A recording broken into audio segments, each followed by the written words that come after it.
I'll turn it over to you all. Can you give us an update on where things stand with Joe Burrow and if you have any timetable now? I don't have any timetable. We're just trying to give him some privacy, and I'm sure he'll be back in when he's ready. Coach, football aside, the support of the fans continues to be just impressive. Talk about that crowd this Sunday.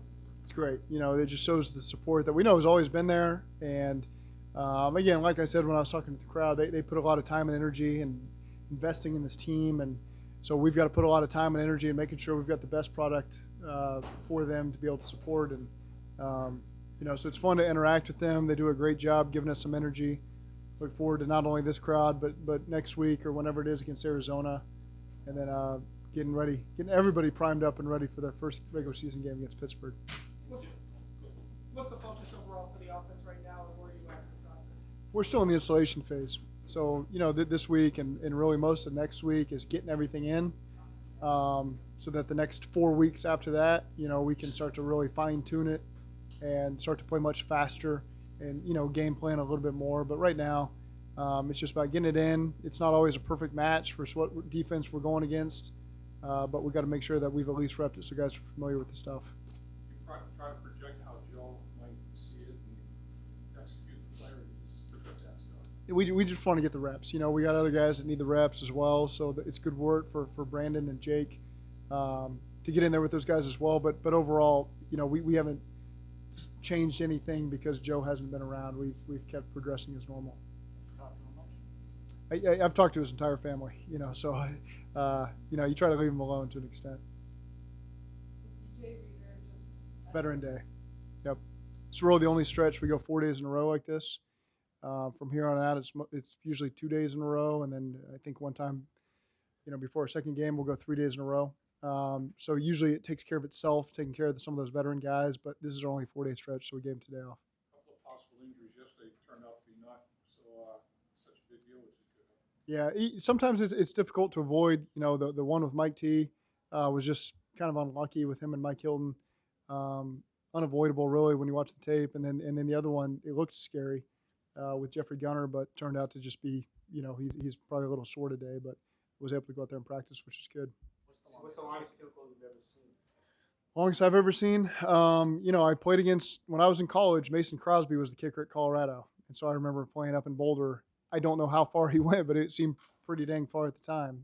So 2005, I think, was his senior year and my junior year. And I remember sitting on the bench in warm-ups watching him kick it from a pretty good distance. So I can't speak to what's the longest distance I've seen, but that one stands out in my memory for sure. Today was fairly impressive. Today was fairly impressive is how I'd phrase it. 65 yards is no easy task, and it looked like he had a couple more yards behind that as well. Is that the longest distance today could hit from 70? Do you think that? Sorry. It's I don't know, mathematician or engineer, I don't know what the right word is, but to know the judgment on how many more yards that would go and how drastic the drop-off is, I can't really compute that. I'm not smart enough. I went to 4 colleges. So what was your question? Is that the longest kick you've seen Evan make? I think that's the long. He was going from 63, I think, last year. Don't quote me on that. It was pretty far. 62. It was in the middle of the season, later part of the season. But that was pretty impressive right there. It's incredible the early height he gets. I mean, you can't really block his 65-yard. He gets such quick elevation. It's amazing. Yeah, he does a great job. Yeah. I know you know the timetable on Burrow. I didn't. I know. Yeah. I saw that earlier. Yeah. But is there any scenario where he plays? Can you see it in the first preseason game, or is he already ready to roll now? I probably know the answer to that, but I'll keep it to myself for now. With you giving the guys off tomorrow, next week, what are you anticipating to see from the team when you guys put the pads on? Well, yeah. So right now it's all league mandated what we have to do with the days off and what we wear, leading up to these next 3 days. And then beyond that, it's in our control. So good to get their bodies back. They got to do a great job with their own recovery as we've gotten back in this. Then we come out with helmets. So it's another ease in day. And then we really get to ramp it up with the pads. So it's just, the installation, guys should start feeling more confident, more comfortable with how we practice, what we're asking them to do, so that when they put the pads on, they can control themselves a little better, execute at a higher level. So just excited to see, who turns it on and who can do their job with the pads on, and it'll be fun to watch. Is there a specific position group that you can really tell a lot more when I think the easy answer is up front, because sometimes it's just hard to know the different types of tempos guys are physically going at. Their legs may be moving one way, but physically, upper body wise, when they're blocking or going against a block, it's harder to get a gauge for me personally to know where everybody's at. So when you put the pads on, that's a little bit better of an indicator. Jamar keeps making plays, which he does. Just what's been the most impressive part to you about the camp he's had so far? It's normal for me to watch him do this. So you probably take it a little bit for granted. I'd probably take it a little bit for granted, when he makes these plays. But he's just such a viable threat in any one-on-one situation, or even sometimes when you cheat to him. But I will say this: our DBs have they compete, man, and they don't back down from anybody. And particularly Cheeto and Eli, the two guys that have gone against him, it's been really fun to watch because those guys all play with a high degree of confidence. Cam Taylor, Britt, someone who's also been very competitive when you're talking about the I think he's tracking in the right direction. It's he's been working more with the twos, but again, I've liked what I've seen really from that entire group. I think Chuck has done a great job with those guys. Rob's done a great job with the back end, and so far those guys are on a pretty good pace. As we've practiced through these first 4 days. When Joe does come back eventually, do you anticipate a buffer period almost where he's in the building but not practicing, or do you think it'll be? Yeah, that's hard for me to predict right now, so I'll just stay away from making that prediction. Zach, speak of the young defensive back showing up for you. I mean, have you seen it? You've seen it flash? They're playing fast. It's the question then becomes when you start to put in more install and more install and more install. How fast do they continue to play? So that's what we'll see, and that's really what the preseason games are exciting to watch. That type of thing play out. Zach, yesterday after practice, Joe Mixon kind of reiterated to us that he would have loved to have been on that final drive in the Super Bowl and thinks that he could have helped gain that extra yard or whatever it would have taken to win the game. What do you like about him and his competitiveness even 6 months later, and what have you seen from him in camp so far? I think he's really done a great job. He always comes back in great shape, and so the way he moves, and you can already feel his power even without the pads on. He's such a team guy. It's you absolutely should feel passionate about that situation. He's handled it outstanding, and so that's much appreciated. He knows that, and it's one of the reasons why you want to get back to those moments, and keep it going.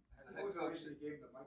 Let me finish up, Mike. Just really quick follow-up. As a head coach, there's a fine line, right, between the competitiveness and going overboard, going too far with, Yeah. I could have helped, I'm bitter, I'm angry, I'm Yes. upset.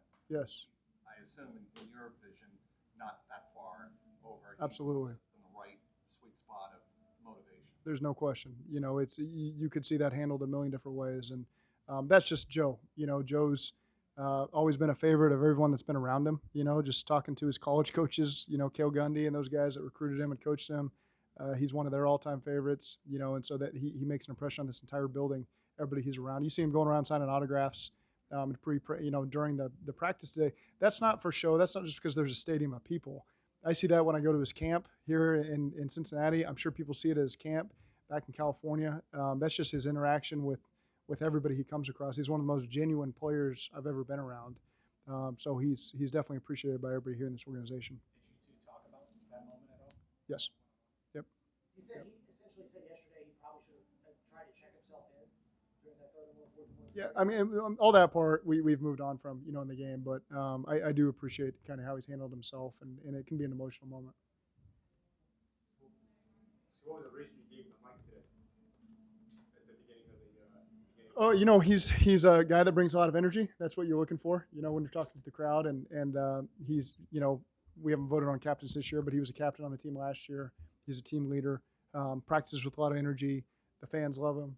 He brings a lot of energy when he's on the mic. And so, that's a pretty easy selection. Overall, how do you feel like the installs went the first week, and what exactly, if you're trying to see if an install looks good for that first week, what are you really looking for? Well, we want to make sure everybody's in, so everybody knows. When we call a play down the line, they've heard it, they're responsible for it. It's in the playbook, they've seen the clips of it, and so it gives them a chance to operate at their fullest. But there's a lot more to go. So you get a chance to put it all in, and then you kind of get to retrace your steps a little bit and combine it all, and then really see how guys can handle it. So we know how the guys who have been around here have done it.